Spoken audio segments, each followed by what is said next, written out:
So as Taylor just said, my name is Supplee. I'm a program area director and senior scientist at Child Trends. Just a quick note who Child Trends is. We're a nonprofit, nonpartisan research organization that conducts research on child and youth outcomes. And we focus very much on sharing that research with policymakers and practitioners to improve programs and outcomes for kids. So in my time today, I'm going to just briefly tell you a little bit about my background and why I was asked to give this presentation, a really brief history of home visiting, and then talk about the state and the strength of evidence, and then why I believe the current MIECHV statute is really designed for success. So first, as Taylor mentioned, I've been conducting program evaluations for the last 17 years and spent 10 years at the Administration for Children and Families in the Office of Planning, Research, and Evaluation. I started working on the Bush administration supporting evidence-based home visiting program, which was one of the precursors to MIECHV. And then I was one of the architects on the executive branch side of the MIECHV program, and then oversaw the research and evaluation of MIECHV for the last 6 years. So in that capacity, I oversaw one of the systematic reviews of evidence called Home B, and I'll be drawing heavily from that in my presentation today. And so if you're interested in getting any of those resources, I would encourage you to look for that website. It's actually designed very much to provide easy, accessible information about the evidence on home visiting. I think it's important to just tell you two things about my perspective that will explain where I'm coming from. I think the first is that I'm very much a proponent of evidence-based policy. I really believe that we should have evidence as part of the conversation. It obviously isn't the only part of the conversation, but I think it's important for me to just sort of make that clear from the outset. The second is that in my time in the executive branch, in a research function, one of the things that I learned was that I need to be very conservative about my application of research. I would never take one study and expect that policy will be made on that one study. So really, when I'm going to make a recommendation about the state of evidence, is because I feel very confident that we can move forward with policy in that way. So starting briefly with just the history of home visiting, I don't think many people know that it really started at the turn of the last century. And it's been coming from traditions such as public health, social work, and education, and all of those traditions were really using home visiting as a service delivery model to achieve multiple different outcomes for kids and families. And the ingredients of home visiting, and sort of why we think it might work, is that it's, as Taylor mentioned, reaching families where they are and where they're most comfortable, so it's reducing barriers to receiving support. It really believes that the family is at the center of achieving positive child outcomes, and it's based on forming a warm and supportive relationship between the home visitor and the family to achieve the family's own personal goals, providing information, support, and goal setting in these home visits. And it connects families to existing community resources, which is something else I'll touch on later, because that's a really key part of the ingredients list. And then finally, having a well-trained and qualified staff, which is something else that I'll mention briefly in the end as well. Different home visiting models are very different. They can serve different children of different ages, different families with different risk and protective factors. Some of them are what we call universal, so they're serving every single family that, say, has a birth in a hospital.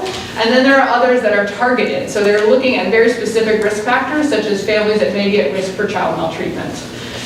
The frequency of home visits across models also varies dramatically. There are some models that are about 3 visits. So there's a model called Family Connects and a model called Family Checkup that are only about 3 visits on average.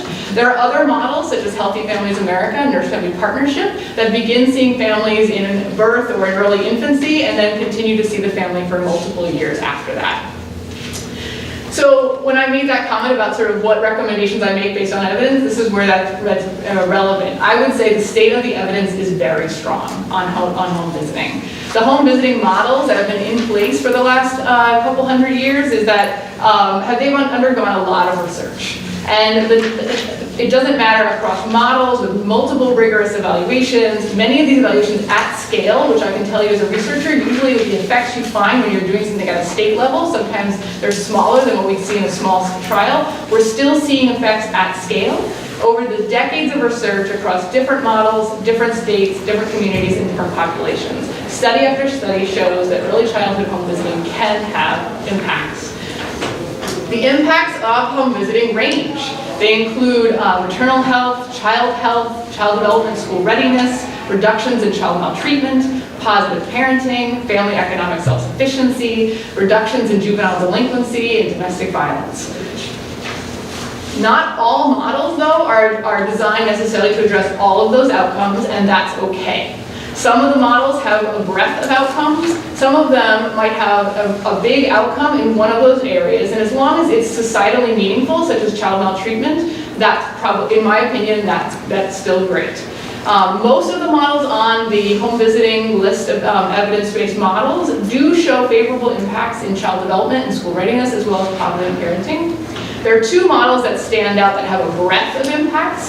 So those are Healthy Families America and Nurse Family Partnership. Of those, that list of things that I read off, each of those had impacts in about 6 to 8 of those areas. Most of these models do have impacts that are sustained over time.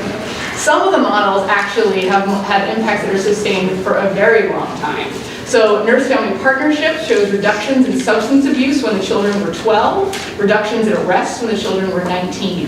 Healthy Families America shows reductions in child abuse when the kids were 7 years old.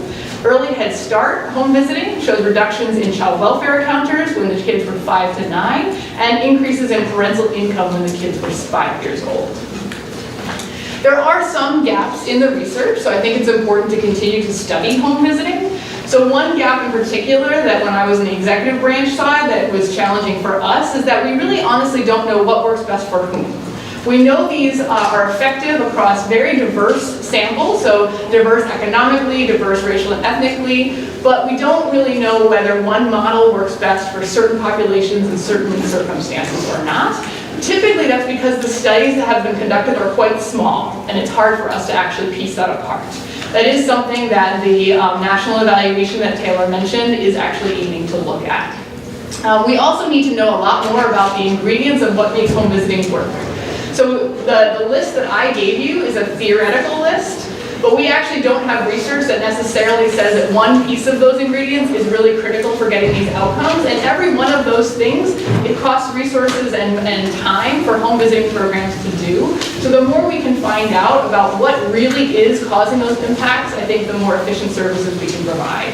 And then finally, we need to know more about what adaptations and add-ons are effective. So for example, if a home visiting program sees very high rates of domestic violence, they may add on a component to address domestic violence. We honestly don't always know, first, if that add-on is actually effective, and second, does that attenuate the effects of the model overall? Because the more you add on to a program, the more you're not actually potentially administering the program as it was designed. So we need to actually do more research on those things.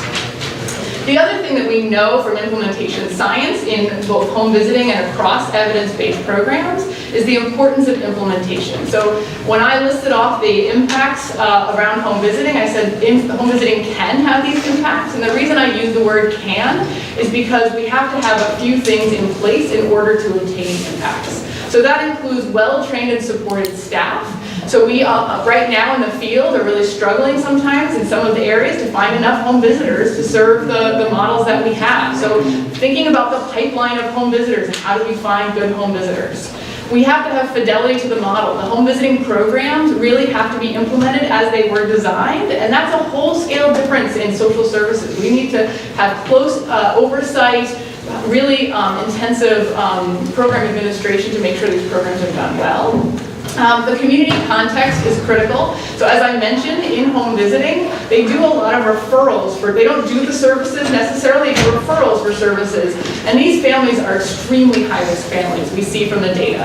And so they're referred on for mental health services, substance abuse services, domestic violence services, employment and training services. And if those services are not in the community, there are research studies that show that the effects of home visiting can actually be attenuated. We also finally need to use data for program monitoring and improvement. So programs need to be able to have data systems, look at that data on a regular basis, and see how their program is doing and make sure it's achieving the outcomes that they want to achieve. So now I'm going to switch and talk about the second part of what I mentioned, which is why I believe the MIECHV statute right now is designed for success. So first is that role of evidence. The statute, as Taylor mentioned, reserves the majority of funds for evidence-based models, with a smaller amount available for innovative models that are rigorously tested.